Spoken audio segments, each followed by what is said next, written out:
Soaring through nature's finest show. Denali, the great one, soaring under the midnight sun. And then the extremes. In the wintertime, it's the frozen road that is competing with the view of ice-fogged, frigid beauty. The cold, though, doesn't it split the chachacos from the sourdoughs? And then in the summertime, such extreme summertime, about 150 degrees hotter than just some months ago, than just some months from now, with fireweed blooming along the frost heaves and merciless rivers that are rushing and carving and reminding us that here Mother Nature wins. It is, as throughout all Alaska, that big, wild, good life teeming along the road that is north to the future. That's what we get to see every day. Now, what the rest of America gets to see along with us is in this last frontier there is hope and opportunity, and there is country pride. And it is our men and women in uniform securing it. And we are facing tough challenges in America, with some seeming to just be hell-bent maybe on tearing down our nation, perpetuating some pessimism and suggesting American apologetics, suggesting perhaps that our best days were yesterdays. But as other people have asked, how can that pessimism be when proof of our greatness and our pride today is that we produce the great, proud volunteers who sacrifice everything for country?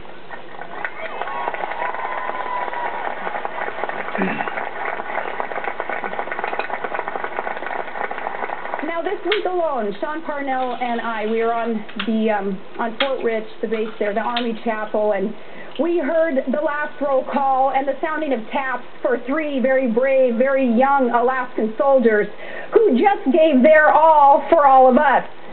Together we do stand with gratitude for our troops who protect all of our cherished freedoms, including our freedom of speech, which, par for the course, I'm going to exercise.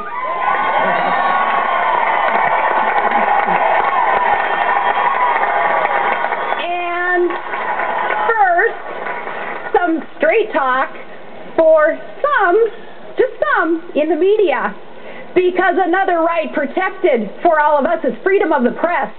And you have such important jobs, reporting facts and informing the electorate and exerting power to influence. You represent what could and should be a respected, honest profession that could and should be a cornerstone of our democracy. Democracy depends on you. And that's why our troops are willing to die for you. So, how about, in honor of the American soldier, you quit making things up.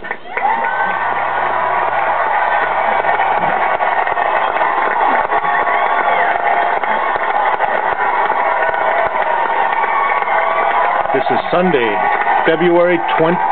July 26, 2009. The farewell speech. And don't underestimate the wisdom of the people. And one other thing for the media, our new governor has a very nice family too. So leave his kids alone. And that's what we like about it. There's no speechwriter for her. Okay, today is a beautiful day, and today as we swear in Sean Parnell, no one will be happier than I to witness by God's grace Alaskans with strength of character advancing our beloved state. Sean is that. Craig Campbell has that. I remember on that December day, we took the oath to uphold our state constitution, and it was written right here in Fairbanks by very wise pioneers. We shared the vision for government that they ground in that document. Our founders wrote, "All political power is inherent in the people.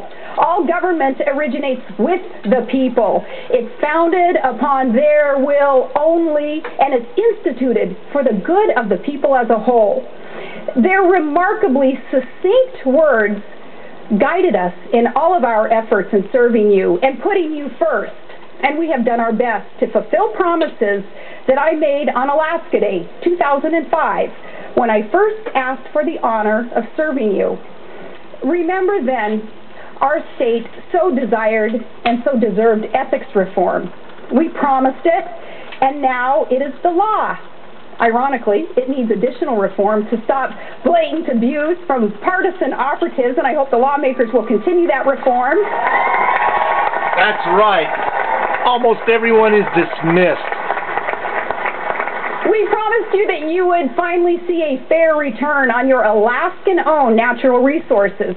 So we built a new oil and gas appraisal system. And this is an equitable formula to usher in a new era of competition and transparency and protection for Alaskans and the producers. ACES incentivizes new exploration, and it's the exploration that is our future. It opens up oil basins, and it ensures that people will never be taken advantage of again. Don't forget, Alaskans, you are the resource owners per our Constitution. And that's why, for instance, last year, when oil prices soared and state coffers swelled, but you were smacked with high energy prices, we sent you the energy rebate. See, it's your money, and I've always believed you know how to better spend it than government can spend it. And she gave us all $3,260. Every man, woman, and child. I promised that we would protect this beautiful environment while safely and ethically developing resources, and we did. We built the Petroleum Oversight Office and a sub-cabinet to study climate conditions. And I promised we'd govern with fiscal restraint so as not to immorally burden future generations. And we did. We slowed the rate of government growth, and I vetoed hundreds of millions of dollars of excess, and with lawmakers, we saved billions for the future.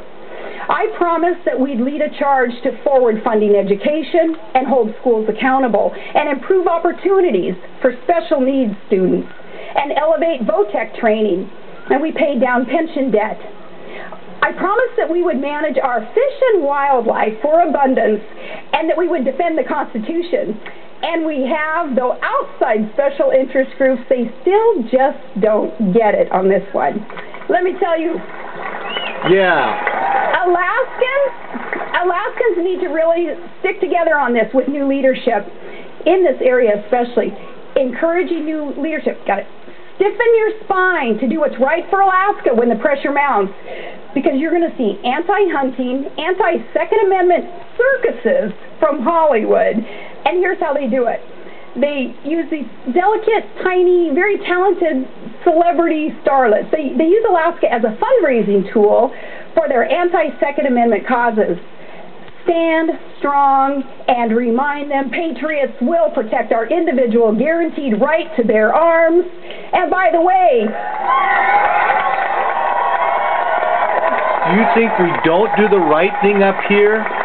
We do. By the way, Hollywood needs to know we eat, therefore we hunt. Go get him, Sarah. I mean, she is a true Alaskan, and she's from Idaho just like me. I promised energy solutions, and we have a plan calling for 50% of our electricity generated by renewable resources, and we can now insist that those who hold the leases to develop our conventional resources, that they do so now on Alaska's terms. So now finally, after decades of just talk, finally we're seeing oil and gas drilling up there at Point Thompson. And I promised that we would get a natural gas pipeline underway, and we did. Since I was a little kid growing up here, I remember the discussions, especially the political discussions, just talking about and hoping for and dreaming of commercializing our clean, abundant, needed natural gas. Our Gas Line Inducement Act, AGIA, that was a game changer. And this is thanks to our outstanding gas line team and the legislature adopting this law 58-1. They know AGIA is the vehicle to drive this monumental energy project and bring everyone to the table. This bipartisan victory, it came from Alaskans working together with free market, private sector principles. And now we are on the road to the largest private sector energy project in the history of America. It is for Alaska's future, it is for America's energy independence, and it will make us a more peaceful, prosperous, and secure nation. What I promised, we accomplished.